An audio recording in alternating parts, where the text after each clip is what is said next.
ஓம் சாந்தி 28.04.2021 சாக்கார முரளி. இன்று பாபா கூறுகிறார், இனிமையான குழந்தைகளே, யோகத்தின் மூலம்தான் ஆத்மாவின் துரு நீங்கும், தந்தையிடம் இருந்து முழு ஆஸ்தி கிடைக்கும். ஆகையால் எவ்வளவு முடியுமோ அவ்வளவு யோக பலத்தை அதிகரியுங்கள். கேள்வி: தேவி தேவதைகளின் தர்மம் உயர்ந்ததாக இருந்தது, இப்போது அனைவருடைய தர்மமும் ஏன் தாழ்ந்ததாக மாறியிருக்கிறது? பதில்: ஏனென்றால் தங்களுடைய உண்மையான தர்மத்தை மறந்துவிட்டார்கள். தர்மத்தை மறந்த காரணத்தினால் எந்த கர்மம் செய்கிறார்களோ அது தாழ்ந்ததாகிவிடுகிறது. தந்தை உங்களுக்கு உங்களுடைய சத்திய தர்மத்தின் அறிமுகத்தை கொடுக்கிறார். கூடவே முழு உலகத்தின் ஹிஸ்டரி ஜியோகிராஃபியை சொல்கிறார். அதை அனைவருக்கும் சொல்ல வேண்டும். தந்தையின் சத்தியமான அறிமுகத்தை கொடுக்க வேண்டும். இந்த முரளில பாபா இந்த 3வது உலகப் போர் ஒரு நன்மைக்கான போர் என்று சொல்றார். ஏன்னா இந்த போருக்கு பிறகுதான் சொர்க்க ஸ்தாபனை ஆகிறது, அதாவது சொர்க்கத்தின் வாசல் திறக்கிறது என்றார். பரமாத்மா தந்தை மூலமாக ஆத்மாக்களாகிய நாம் இப்போ படிச்சுட்டு இருக்கிறோம். ஆகையால தந்தை சொல்றார், என்னை மட்டும் நினைவு செய்யுங்க, இந்த கடைசி பிறவில தூய்மையாக இருங்க. சாப்பிடும் போது, அருந்தும் போது, போகும் போதும் வரும் போதும் என்னை மட்டும் நினைவு செய்யுங்க. ஏன்னா ஆத்மாக்களாகிய உங்கள் அனைவருடைய காதலன் நான் தான் அப்படின்றார். புத்தியினால் நினைவு செய்து கொண்டே இருங்க, இதில் தான் உழைப்பு இருக்கிறது. ஆஸ்தி அடைவதற்கு தந்தையை நினைவு செய்ய வேண்டும் தானே அப்படின்னு கேட்குறார். யார் அதிகமாக நினைவு செய்கிறாங்களோ அவங்களுக்கு ஆஸ்தியும் அதிகமாக கிடைக்கும். அதே நேரத்தில் யார் அதிகமாக நினைவு செய்கிறாங்களோ அவங்க தூய்மையாக மாறி பாபாவுடைய கழுத்து மாலை ஆயிடுறாங்க. அனைத்து ஆத்மாக்களுக்கும் நிராகார உலகத்தில் ஒரு மரம் உருவாக்கப்பட்டிருக்கு. அதற்கு பேர் நிராகார மரம். இங்கே இருக்கிறது மனித மரம். அனைத்து ஆத்மாக்களும் யாராக இருந்தாலும் இந்த நாடகத்தின் நடிகர்கள்தான். ஆகையால் பாகத்தை நடிப்பதற்கு வந்தே ஆகணும் அப்படின்றார். அடுத்தது வரதானத்தில் பாபா சொல்கிறார், பாஸ்வித்தானர் ஆகணும் அப்படின்னா நீங்கள் அனைவரிடமிருந்து திருப்தியின் பாஸ்போர்ட் வாங்கணும். அப்போ தான் திருப்தி மணி ஆக முடியும் அப்படின்றார். அப்போ திருப்தி மணி யார்? தனக்குத்தானே யார் திருப்தியாக இருப்பாங்களோ, அதாவது தன்னுடைய முயற்சியில், தன்னுடைய சேவையில் அல்லது பிராமண குடும்பத்தினுடைய தொடர்பில் வரும்போது யார் திருப்தியாக இருப்பாங்களோ அவங்க தான் திருப்தி மணி. அனைவருடைய தொடர்பில் வந்தாலும் தானும் திருப்தியாக இருக்கணும், மற்றவர்களையும் திருப்திப்படுத்தணும். அவங்க தான் திருப்தி மணி. இதில் யார் வெற்றி அடைகிறாங்களோ அவங்க தான் வெற்றி மாலையில் வர முடியும் அப்படின்றார். அப்போ இந்த பாஸ்போர்ட் நம்ம வாங்கணும் அப்படின்னா சகித்து கொள்ளக்கூடிய மற்றும் உள்ளடக்கி கொள்ளக்கூடிய சக்தி இருந்தால் போதும் அப்படின்னு புரிய வைக்கிறார். இந்த சக்திகளை தாரணை செய்யணும். முரளியின் பாடல், முகத்தை பார்த்துக்கொள் மனிதா. ஓம் சாந்தி. இதை யார் சொன்னது? யாருக்கு சொல்லப்பட்டது? தந்தை குழந்தைகளுக்கு சொன்னார். எந்த குழந்தைகளை தூய்மையற்ற நிலையிலிருந்து தூய்மையாக மாற்றிக்கொண்டிருக்கிறாரோ அந்த குழந்தைகளுக்கு சொன்னார். தேவி தேவதைகளாக இருந்த பாரதவாசிகளாகிய நாம் இப்போது 84 பிறவிகளின் சக்கரத்தை சுற்றி சத்தோ பிரதானத்தை கடந்து சத்தோ ரஜோ தமோவை கடந்து தமோ பிரதானமாக மாறிவிட்டோம் என்பதை குழந்தைகள் அறிந்திருக்கிறீர்கள். எந்த அளவு நான் புண்ணிய ஆத்மாவாக மாறியிருக்கிறேன் என்று தன்னுடைய உள்ளத்தை கேளுங்கள் என்று தூய்மையற்றவர்களை மீண்டும் தூய்மையாக மாற்றக்கூடிய தந்தை சொல்கிறார். குழந்தைகளே, நீங்கள் இன்றிலிருந்து 5000 வருடங்களுக்கு முன்பு சொர்க்கத்தில் இருந்தீர்கள். இந்த பாரதம் சொர்க்கமாக இருந்தது, பிறகு நரகமாகிவிட்டது என்று தந்தை சொல்கிறார். மனிதர்களுக்கு இந்த உலகத்தின் ஹிஸ்டரி ஜியோகிராஃபி தெரியாது. அவர்கள் பாதியில் இருந்து அல்லது கடைசி கொஞ்ச காலத்தின் ஹிஸ்டரியை அறிந்திருக்கிறார்கள். சத்யுக திரேதா யுகத்தின் ஹிஸ்டரி ஜியோகிராஃபியை யாரும் அறியவில்லை. எங்களுக்கு படைப்பவர் மற்றும் படைப்பின் முதல் இடை கடையை பற்றி தெரியாது என்று ரிஷி முனிவர்களும் சொல்லி வந்தார்கள். எப்படி தெரிந்து கொள்ள முடியும்? தந்தைதான் அமர்ந்து உங்களுக்கு புரிய வைக்கிறார். சிவபாபா பாரதத்தில்தான் தெய்வீக பிறவி எடுக்கிறார். அதை முன்னிட்டு சிவ ஜெயந்தியும் நடக்கிறது. சிவ ஜெயந்திக்கு பிறகு கீதா ஜெயந்தி இருக்க வேண்டும். கூடவே கிருஷ்ணர் ஜெயந்தியும் வர வேண்டும். ஆனால் சிவ ஜெயந்தி எப்போது நடந்தது என்று இந்த ஜெயந்தியின் ரகசியத்தை பாரதவாசிகள் அறியவில்லை. மற்ற தர்மத்தை சார்ந்தவர்கள், அதாவது புத்தரின் ஜெயந்தி, கிறிஸ்துவின் ஜெயந்தி எப்போது ஏற்பட்டது என்று உடனே சொல்லுவார்கள். சிவ ஜெயந்தி எப்போது ஏற்பட்டது என்று பாரதவாசிகளிடம் கேட்டால் யாரும் சொல்ல மாட்டார்கள். ஆத்மா அழியாதது. ஆத்மா ஒரு சரீரத்தை விட்டுவிட்டு இன்னொரு சரீரத்தை எடுக்கிறது. இது 84 பிறவிகளின் சக்கரம். சாஸ்திரங்களில் 84 லட்ச பிறவிகள் என்று பொய் சொல்லிவிட்டார்கள். தந்தை வந்து ரைட்டான விஷயங்களை சொல்கிறார். தந்தையை தவிர மற்ற அனைவரும் படைப்பவர் மற்றும் படைப்பை குறித்து பொய்தான் சொல்கிறார்கள். ஏனென்றால் இது மாயாவின் ராஜ்யமாக இருக்கிறது. முதலில் நீங்கள் தங்க புத்தியுடையவர்களாக இருந்தீர்கள். பாரதம் தங்கப்புரியாக இருந்தது. தங்கம், வைர வைடூரியங்களின் மாளிகைகள் இருந்தது. நாம் முதலில் தேவி தேவதைகளாக இருந்தோம். இப்போது தூய்மையற்றவர்களாக, ஏழைகளாக, அதர்மிகளாக மாறிவிட்டோம். நம்முடைய தர்மத்தை மறந்துவிட்டோம் என்பது பாரதவாசிகளுக்கு தெரியாது. இதுவும் நாடகப்படி நடக்க வேண்டும். உயர்ந்ததிலும் உயர்ந்த அனைத்து ஆத்மாக்களின் தந்தை மூலவத்தனத்தில் இருக்கிறார். அடுத்து இருப்பது சூக்ஷ்மவத்தனம், இது ஸ்தூலவத்தனம். இப்படி 3 தளங்கள் இருக்கிறது. குழந்தைகளாகிய நீங்கள்தான் தூய்மையான நிலையிலிருந்து தூய்மையற்றவர்களாக ஆகியிருக்கிறீர்கள். ஆகையால் பாபா வந்து எங்களை மீண்டும் தூய்மையாக்குங்கள் என்று கூச்சலிடுகிறீர்கள். அவர் ஒருவரையே அனைவரும் அழைக்கிறார்கள். ராவண ராஜ்யத்தில் அனைவரும் துக்கத்தில் இருக்கிறார்கள். வந்து எங்களை விடுவியுங்கள், பிறகு ராமராஜ்யத்திற்கு அழைத்து செல்லுங்கள் என்று சொல்கிறார்கள்.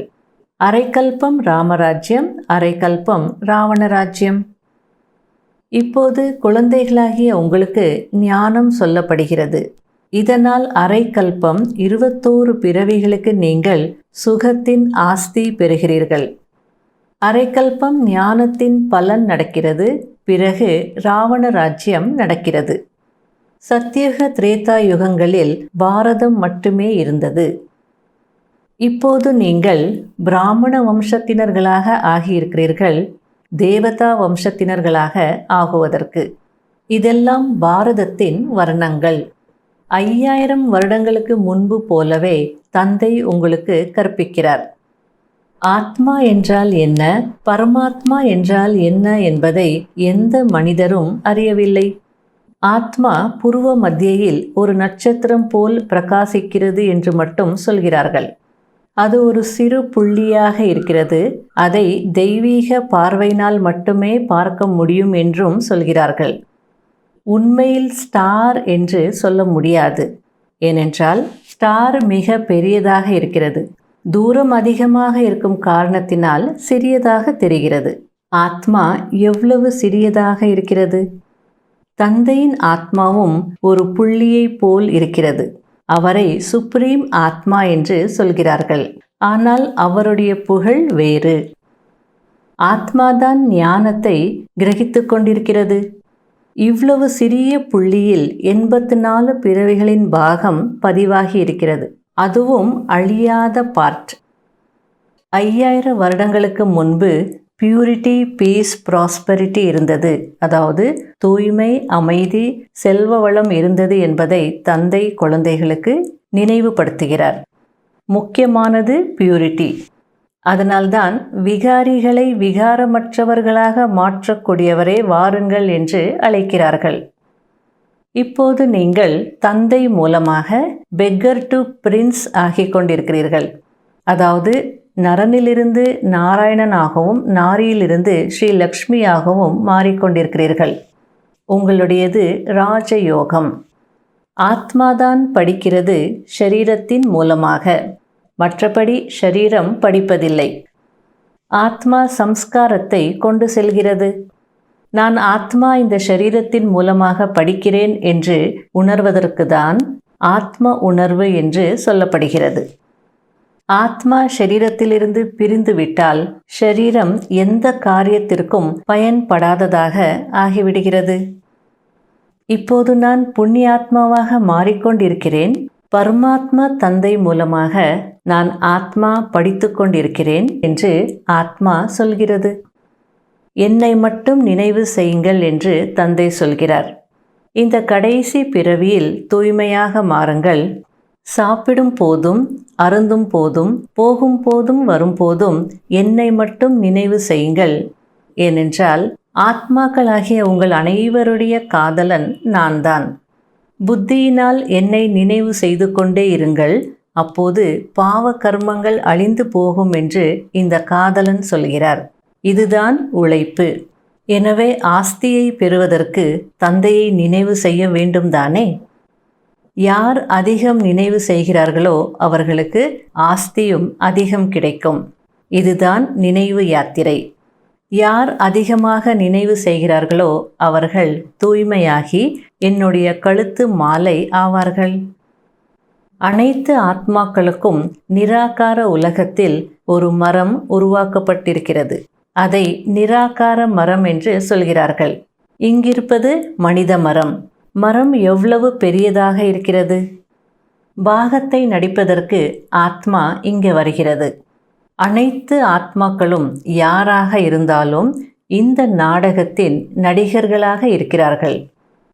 இங்கே ஆதி சனாதன தேவி தேவதா தர்மம் ஸ்தாபனை ஆகிக் கொண்டிருக்கிறது. அதாவது சொர்க்கத்தின் கதவு திறக்கிறது. 5000 வருடங்களுக்கு முன்பும் இந்த போருக்கு பிறகு சொர்க்கத்தின் ஸ்தாபனை நடந்தது. அநேக தர்மங்கள் அழிந்துவிட்டது. ஆகையால் இந்த போரை நன்மை செய்யக்கூடிய போர் என்று சொல்கிறார்கள். விகாரங்களை அவசியம் விட வேண்டும். பாரதம் விகாரமற்ற சுகதாமமாக இருந்தது. இப்போது விகாரியாக துக்கதாமமாக இருக்கிறது. வர்த் நாட்டே பெனியாக இருக்கிறது. அதாவது ஒரு பைசாவுக்கு உதவாத நிலையில் இருக்கிறது. இது நாடகத்தின் விளையாட்டு. இதை புத்தியில் தாரணை செய்து மற்றவரையும் செய்ய வைக்க வேண்டும். கடைபிடிக்க வேண்டிய முக்கியமான சாராம்சம். முதல் பாயிண்ட், நினைவின் மூலம் தூய்மையாகி தந்தையின் கழுத்து மாலை ஆக வேண்டும். கர்மத்தை செய்து கொண்டே தந்தையின் நினைவில் இருந்து விகர்மங்களை வென்றவர் ஆக வேண்டும். 2வது பாயிண்ட், புண்ணிய ஆத்மா ஆகுவதற்கு முழுமையிலும் முழுமையான முயற்சி செய்ய வேண்டும். தேக அபிமானத்தை விடுத்து ஆத்ம அபிமானி ஆக வேண்டும். வர்தானம், பாஸ்வித்தானர் ஆகுவதற்கு, அதாவது தண்டனை அடையாமல் கௌரவத்துடன் தேர்ச்சி பெறுவதற்கு அனைவரிடம் இருந்தும் திருப்தியின் பாஸ்போர்ட் அடையக்கூடிய திருப்தி மணி ஆகுங்கள். எந்த குழந்தைகள் தனக்கு தானே தன்னுடைய முயற்சியில் மற்றும் சேவையில் பிராமண குடும்பத்தின் தொடர்பில் சதா திருப்தியாக இருக்கிறார்களோ அவர்களை தான் திருப்தி மணி என்று சொல்லப்படுகிறது. அனைத்து ஆத்மாக்களின் தொடர்பில் இருக்கும் போது தன்னை திருப்தியாக வைத்துக் கொள்வது மற்றும் அனைவரையும் திருப்திப்படுத்துவது, இதில் யார் வெற்றி அடைகிறார்களோ அவர்களே வெற்றி மாலையில் வருகிறார்கள். பாஸ்வித்தானர் ஆகுவதற்கு அனைவரிடமிருந்தும் திருப்தியின் பாஸ்போர்ட் பெற வேண்டும். அந்த பாஸ்போர்ட் அடைவதற்கு சகித்து கொள்ளும் மற்றும் உள்ளடக்கிக் கொள்ளும் சக்தியை மட்டும் தாரணை செய்யுங்கள்.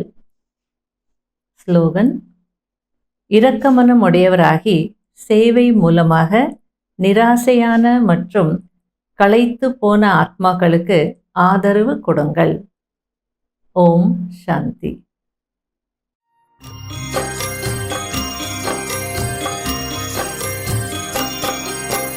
பாபா உஞ்ஞானத்திலே மூழ்கிடுவேனே, மூழ்கி தினமும் முத்தெடுத்து முடிசூடுவேனே.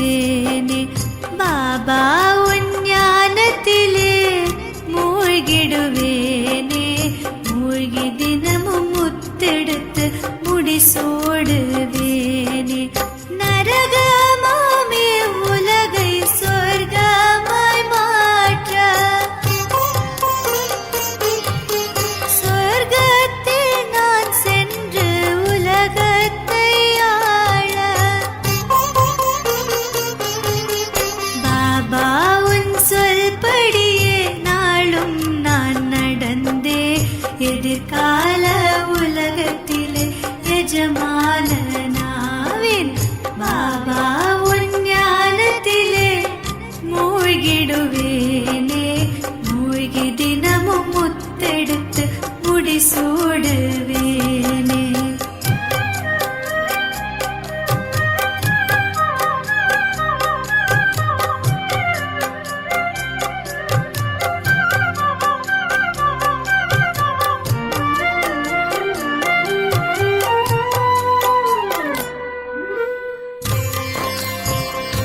തന്നാനെ ബാബാ ഉഞ്ഞാനത്തിലെ മൂഴ്കിടുവേനെ മൂഴ്കി ദിനമും മുത്തെടുത്ത് മുടിസൂടുവേനെ